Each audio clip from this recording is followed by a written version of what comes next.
Terminou no começo da noite o prazo de 24 horas estipulado pelas Forças de Defesa de Israel para o deslocamento de mais de 1 milhão de moradores do norte da faixa de Gaza para o sul do território palestino.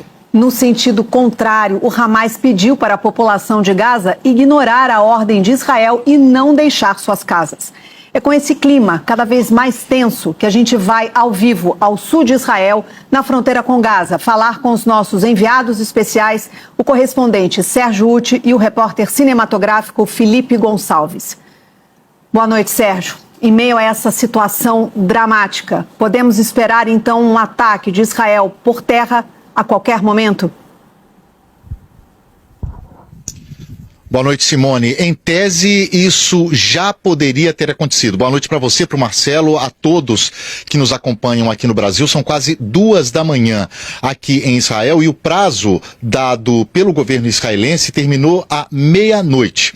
E no pronunciamento que fez agora à noite em rede nacional de televisão, o primeiro-ministro Benjamin Netanyahu, aliás, cada vez menos popular, foi muito enfático ao dizer que os ataques que já aconteceram são apenas o início do que Israel quer fazer e, nas palavras dele, o Hamas será erradicado. Aqui desse ponto onde a gente está, em Ashkelon, no sul de Israel, bem perto da faixa de Gaza, a gente tem uma noção boa da intensidade dos ataques contra Gaza e dos ataques que partem de Gaza. E ao contrário do que aconteceu o dia inteiro e em boa parte da noite, nas últimas horas o ritmo diminuiu um pouco. Isso não quer dizer, claro, que os planos para ataques ainda mais fortes e para uma incursão por terra estejam descartados. Muito pelo contrário. Hoje a gente rodou bem aqui por essa região, por vários pontos da fronteira entre Israel e Gaza, e eu presenciei muitos militares, muita movimentação de militares e também de veículos militares. O que está acontecendo aqui nessa região, a situação em Gaza é gravíssima e esse ultimato dado pelo governo israelense para que moradores saíssem de um ponto a outro do país foi muito criticado por organizações internacionais como a Anistia Internacional, a Human Rights Watch e a própria ONU. O que aconteceu aqui em Israel no último sábado foi uma das maiores tragédias da história recente para a população civil israelense. E o que está acontecendo bem perto de nós, aqui na faixa de Gaza, não é diferente. É sobre isso a história que a gente vai ver a seguir. Não há aviso mais potente do que as bombas.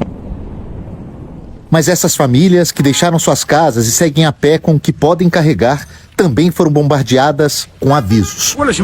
É uma expulsão, reagiu o seu Abu quando perguntado sobre o que estava acontecendo. Bilhetes caíram do céu mandando a gente deixar a área, diz ele, sobre a ordem dos israelenses lançada de aviões. A dor não respeita fronteiras nem religião.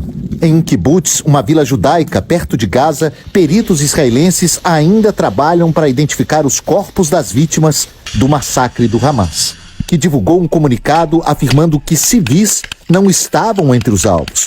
Uma afirmação desmentida pela realidade dos últimos dias. Oficiais israelenses chamaram a imprensa de países aliados para mostrar que há bebês e crianças entre os mortos. Nós, afirma o coronel Richard, não atacamos crianças. Outra afirmação que também pode ser contestada pelos fatos.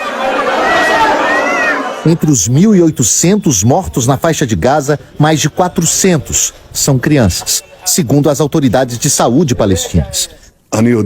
É apenas o começo, disse Benjamin Netanyahu sobre a resposta de Israel aos atos terroristas do último sábado. Nossos inimigos estão apenas começando a pagar o preço. Destruiremos o Hamas e traremos a vitória, completou o primeiro-ministro israelense. Na sexta-feira de orações para os muçulmanos, houve protestos em várias cidades palestinas.